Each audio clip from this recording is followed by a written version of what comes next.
Islam, or the descendants of Ishmael. A couple of horsemen. There's something interesting here. There's something that's repeated in Revelation. What part's repeated in Revelation? Remember? We read about the people who had the seal of God. Don't touch those, don't hurt those who have the seal of God in their foreheads. But cleave the skulls of the ones who have the shaven crowns. Interesting. Okay. Revelation 9:8. Their hair was as women's hair. They used to wear their long hair. It's now becoming a very accurate description of how they looked. Their hair was as women's hair, and they used to wrap it up under turbans. Their teeth were as lions. Now, I'm not saying they had lions' teeth, but they were very ferocious. They were ferocious warriors and fighters, and they stood up for their beliefs. They were ferocious. If you said anything about them or said that their belief was wrong, that's it. Very ferocious, as lions. Revelation 9 verse 9, and they wore breastplates of iron. These warriors, the cavalrymen, used to wear breastplates of iron. I'm only going to go up to a certain point in Revelation chapter 9 because of time. But they used to wear breastplates of iron. And the noise of their cavalry was very thunderous. The Bible says the sounds of their wings. So you've still got the imagery of the locust, but the sounds of their wings. And wings represent swiftness. You know, you had the lion in Daniel. The lion had the wings. It was an empire that conquered swiftly. And also the leopard with the 4 heads had 4 wings, conquered very swiftly. These had wings. These conquered swiftly as well. The wings sounded like, we'll just read it here. I'll actually read the verse. And the sound of their wings was as the sound of chariots, of many horses running into battle. It's very descriptive. And when you start to realise that locusts represent this, and they had crowns that represented these types of people, and they descended from here, it all becomes clear. Who's finding it? Who's finding it? It's starting to become a bit clearer now. Yeah. Who was clear about it before we even started? Who saw the picture up there and had any idea, apart from Steve up the back? No. And that was like it was for me. For years I'd read it. What is this about? But now it's becoming clear.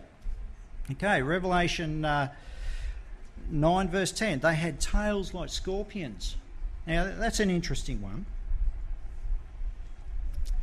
Thou, son of man, be not afraid of them, neither be afraid of their words. Though briars and thorns be with thee, and thou dost dwell among scorpions, be not afraid of their words, nor dismayed at their looks. They be a rebellious house. Okay, first of all,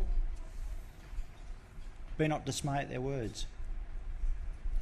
You know, there's only one group of people that call everyone else that doesn't believe the same as them as infidels and dogs.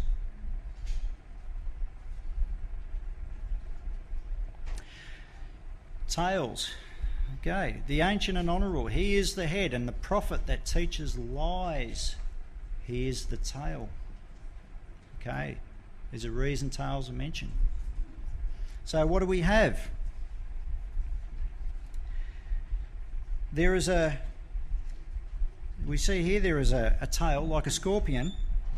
So in other words, if we were to talk it in today's language, there is a lying prophet that breeds contempt.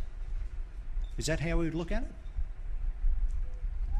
No, not many people. I think people need to wake up. People going to sleep.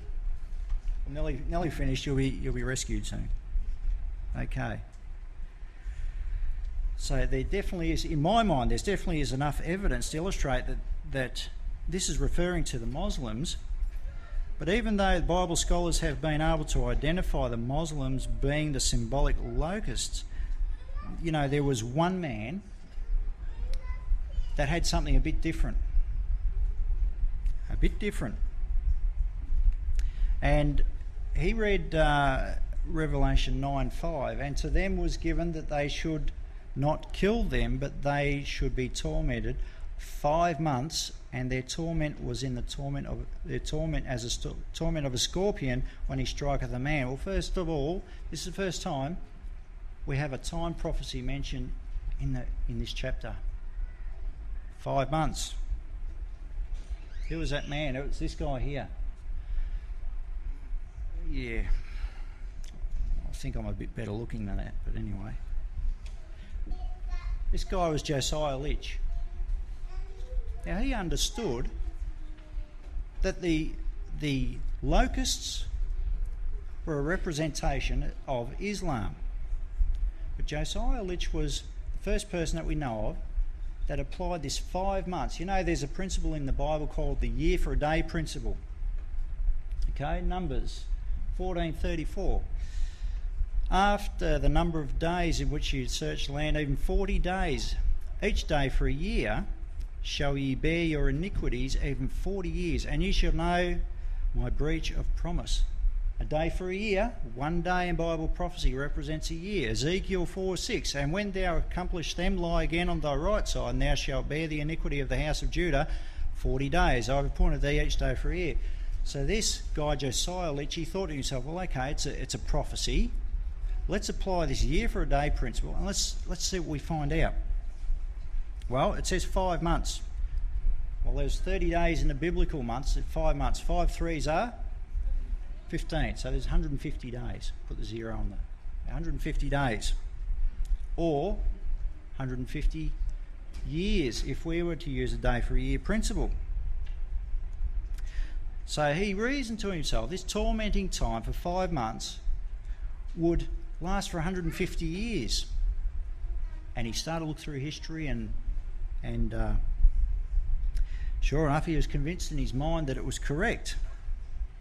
And he applied the rise of power of the 150 years to the Ottoman Empire. And that started in 1299 under the leadership of a guy called Othman. 1299 AD it started. And so he thought, well, okay, the Arabs started to unite, they started to go forth and cause trouble, and they were causing a lot of trouble for the Catholic Church at the time. They were killing priests off and doing all sorts of things. There was this tormenting time, 150 years. And in fact, we've got something to back that up. Othman first entered the territory of Nicomedia on the 27th day of July, 1299. There's even a specific date. Okay. So he went through and he started to work it out. 150 years from 1299. And he came up with a date, and the date was 1449. And he looked into history, and it seemed to back it up. In 1449, the Greeks conceded to the Ottoman Empire. And he thought, well, this is a good indication. Maybe I'm on the right track. So he looked at the next part. At Revelation 9:15, and the 4 angels were loosed, which were prepared for an hour and a day and a month and a year for to slay a third part of men. It's talking about the same power. This power was released. For how long was it for? For a day. Where is it? Yeah. For an hour and a day, a month and a year to slay a third part of man. Well, he sat down and worked it out, and he thought, well, how do we work that out? Day for a year, so he worked it out. 360 days in Bible time, and then the month has got 30 days, and the final figure he came up with was 391 years and 15 days. So he reasoned to himself, okay, so from 1449, and we add 391 years and 15 days, we get to 1840. And he started to think, well, okay, something's going to happen. This power is going to last.